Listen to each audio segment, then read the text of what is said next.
नमस्ते साली जी।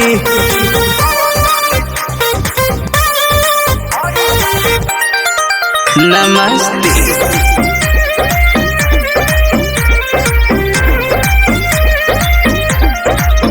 सुनो तने तू हमर कहनवा कद एहे लोगन में मगन तू मनवा कद कोना दो।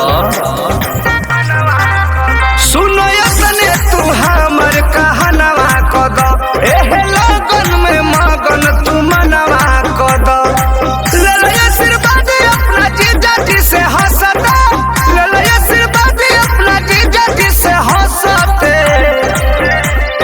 छुआ तनी छोड़ी साली काके नमस्ते।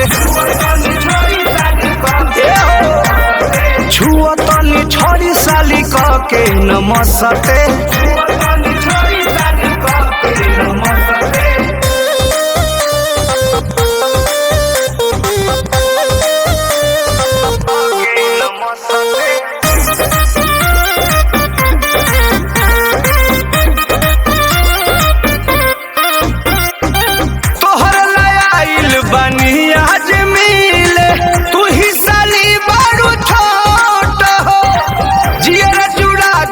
श्रद्धा पूरा दिलवा में मारा न टोट हो।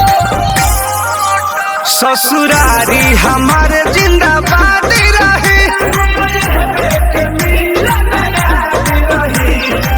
तोहरे ला मनवा तो रहे तरसते, तोहरे ला मनवा तो रहे तरसते।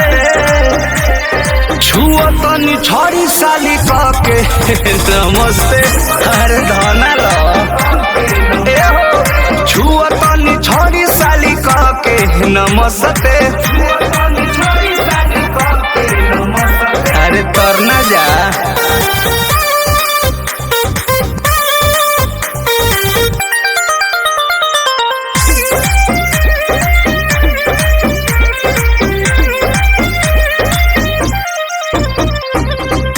अनुरोध प्रमोद के तू सुना, गोदी में आई के हमारा बैठा। भागो न दूर फुर फुर जनी उड़ा, साली हो साटो नयतना आईठा। साचो जिंदगी भतू खुशहाल रहबू,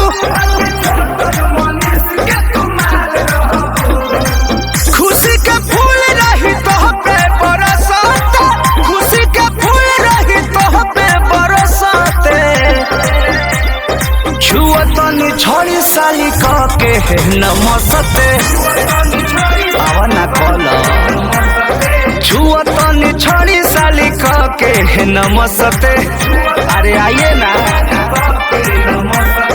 अरे इसको भी पकड़ लीजिए।